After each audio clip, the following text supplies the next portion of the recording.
మీ కళ్ళద్దాల్ని పక్కన పెట్టేయండి. ప్రతి కంటి సమస్యకి బెస్ట్ సొల్యూషన్ ఇస్తుంది అమెరికన్ లేజర్ ఐ హాస్పిటల్.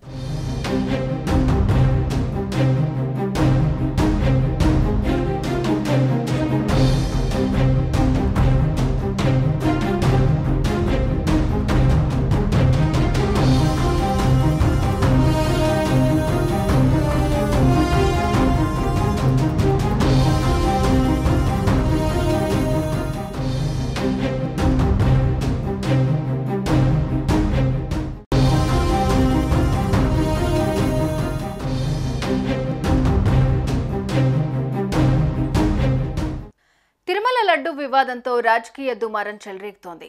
అధికారిక కూటమి వైసీపీ పార్టీల మధ్య మాటల యుద్ధం కొనసాగుతోంది. తిరుమల లడ్డూలో కల్తీ జరిగిందని అధికార కూటమి అంటుంటే కల్తీ జరిగే ఆస్కారమే లేదని వైసీపీ చెబుతోంది. ఈ క్రమంలో వైసీపీ అధినేత మాజీ సీఎం వైఎస్ జగన్ తిరుమల పర్యటనకు వెళ్తున్నారు. దీంతో మరోసారి రచ్చ మొదలైంది.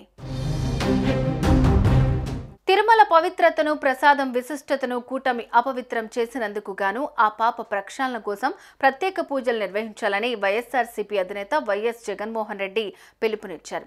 శనివారం రాష్ట్ర వ్యాప్తంగా ఉన్న ఆలయాల్లో ప్రత్యేక పూజలు నిర్వహించాలని వైసీపీ క్యాడర్కు ఆయన పిలుపునిచ్చారు. అలాగే ఆయన తిరుమల శ్రీవారిని దర్శించుకుని ప్రత్యేక పూజల్లో పాల్గొననున్నారు. ఇందుకోసం శుక్రవారం రాత్రి ఆయన తిరుమల చేరుకోనున్నారు. శనివారం ఉదయం ఆయన స్వామివారిని దర్శించుకుంటారు. ఇక తిరుమల పవిత్రతను, వెంకటేశ్వర స్వామివారి ప్రసాదం విశిష్టతను, స్వామివారి వైభవాన్ని, టీటీడీ పేరు ప్రఖ్యాతలను, వెంకటేశ్వర స్వామి ప్రసాదమైన లడ్డు పవిత్రతను సీఎం చంద్రబాబు తన రాజకీయ దుర్బుద్ధితో అపవిత్రం చేశారని జగన్ తన ఎక్స్ ఖాతాలో పేర్కొన్నారు.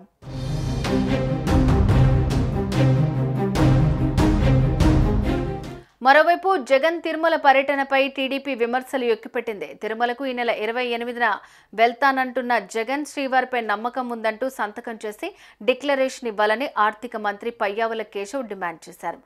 అన్య మతస్థులు శ్రీవారిని దర్శించుకోవాలనుకుంటే రిజిస్టర్లో సంతకం చేయాలనే చట్టాన్ని మీ హయాంలో తుంగలో తొక్కారని ఇప్పుడైనా పాటించండి అంటూ హితవు పలికారు. దీంతో జగన్ తిరుమల పర్యటన ఉత్కంఠగా మారింది. ఇక డిప్యూటీ సీఎం పవన్ కూడా స్వామివారి దర్శనం కోసం తిరుమలకు కాలినడకన వస్తారని చెప్తున్నారు. అయితే ఆయన కంటే ముందే జగన్ తిరుమలకు రావటం, అదేవిధంగా లడ్డు ప్రసాదం విషయంలో కల్తీ జరిగిందని అంతా రచ్చ జరుగుతున్న నేపథ్యంలో ఇది రాజకీయ కక్షతో చేస్తున్న ఆరోపణ అని జగన్ చెప్పాలనుకోవడంతో ఈ నెల 28న ఏం జరగనుంది అన్నది సర్వత్రా ఆసక్తి నెలకొంది. సుమన్ టీవీలో మీ పర్సనల్ అండ్ బిజినెస్ ప్రమోషన్స్ కోసం కింది నెంబర్కి కాంటాక్ట్ చేయండి.